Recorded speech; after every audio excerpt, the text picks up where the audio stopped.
Welcome to today's interactive explainer workshop. Listen, we're going to actively dismantle a seriously frustrating habit that pretty much all of us deal with.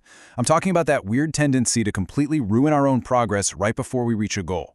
So let's just dive right into this. Today isn't just theory, okay? This is a step-by-step workshop designed to give you the actual actionable tools you need to stop getting in your own way. I want you to really think about this for a second. Think about a time when you were incredibly close to a breakthrough. Maybe you'd been working toward a goal for weeks, everything was going flawlessly, you're literally right at the finish line, and then, bam, you stop, you inexplicably procrastinate, you pull back. Or you just do the one thing that ruins the whole shebang.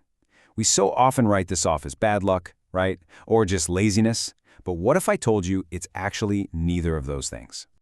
All right, here's our syllabus for this explainer. We're going to start by looking at the biology of sabotage, then tackle the identity threat and the upper limit problem. After that, we'll diagnose your specific patterns, and we'll wrap up with 4 actionable steps to break free. Let's jump into part 1, the biology of sabotage. Okay, we need to begin with a totally crucial truth here. And honestly, I hope this immediately relieves a lot of the guilt you might be carrying around right now. This is a massive paradigm shift. Psychologists recognize self-sabotage as a pattern that interferes with your long-standing goals, sure. But, and this is key, your self-sabotage is absolutely not a sign of weakness. It doesn't mean you lack willpower. Your brain is doing exactly what it was programmed to do. The only problem is that this ancient programming just doesn't align with your modern goals anymore. It's simply a survival instinct, operating exactly as it should. So why exactly does this programming backfire on us? Well, your brain's core directive above absolutely everything else is to keep you safe. And to your biology, safe just means familiar. Think about it. Wherever you are right now in life, even if you're struggling, even if you're super unhappy, your brain has categorized that as known territory. It's survivable. But true success, real change, and growth, that represents unknown territory. And the unknown is basically a giant, flashing warning sign that triggers your threat response.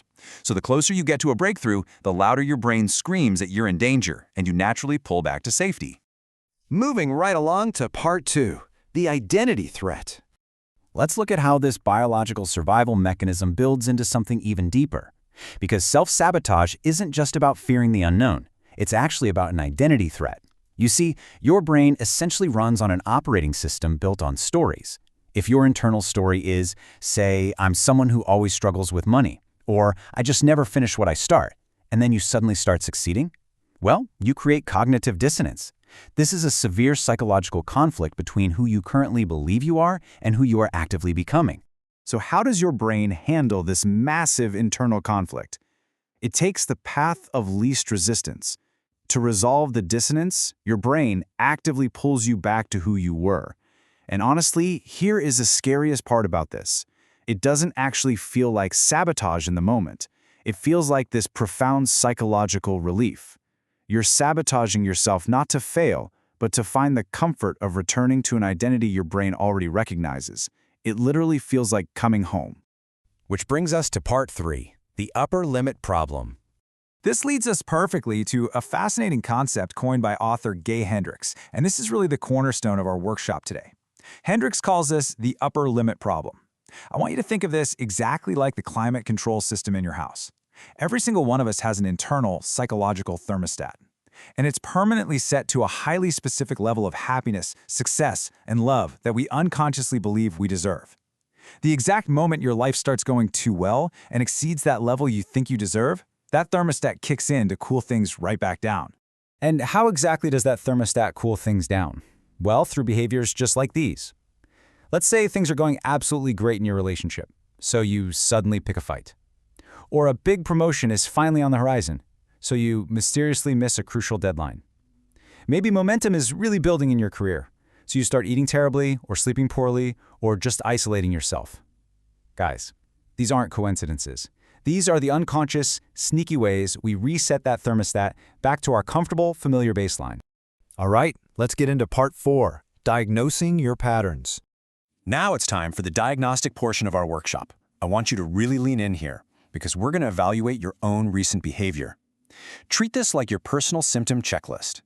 Ask yourself, completely honestly, which of these universal human patterns are you using to protect your current boundaries? Are you using procrastination? And I don't mean just messing around on your phone. I mean deliberately avoiding the exact tasks that would actually move you forward. Or what about sudden illness or exhaustion right before a big opportunity? Crazy as it sounds, that's your body physically manifesting resistance. Or maybe it's quitting at 80% and just abandoning the finish line entirely. Or using perfectionism because, hey, if it can't be perfect, you have a built-in excuse to never finish, right? Listen, if you recognize any of these in yourself, you are definitely not alone. And finally, part 5, 4 steps to break free. Okay, so now that we've identified the biological cause, the identity threat, and diagnosed your specific symptoms, it is time to execute the practical intervention. The really good news about internal thermostats is that they can absolutely be reprogrammed. Here are the 4 actionable steps you need to take to fight back against your own biology. We're going to walk through exactly how to apply each of these right now. So the absolute crucial point of step 1 is bringing the unconscious out into the conscious light.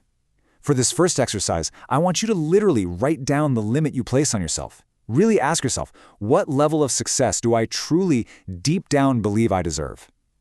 Making this conscious and physically putting it on paper strips away half of its control over you immediately. Seriously, write it down. Now for step 2, we have a massive shift in perspective. You absolutely must separate your identity from your behavior. You are not someone who fails. That's just a story your brain made up. Actually, scratch that. What you actually are is someone who has practiced certain behaviors. And the beautiful thing about behaviors, they can actually be changed. You literally have the power to rewrite your story right now. Step 3 requires you to actively train your biology.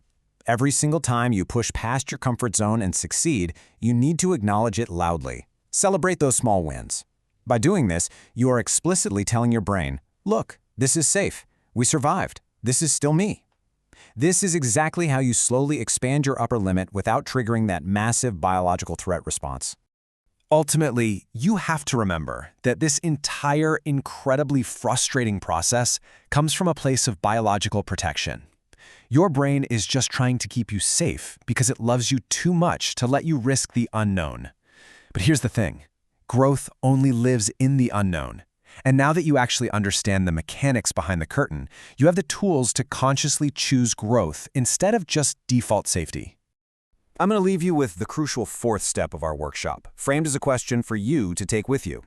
The next time you catch yourself procrastinating, or picking a stupid fight, or feeling that sudden urge to retreat, stop and ask yourself, what am I actually afraid of right now?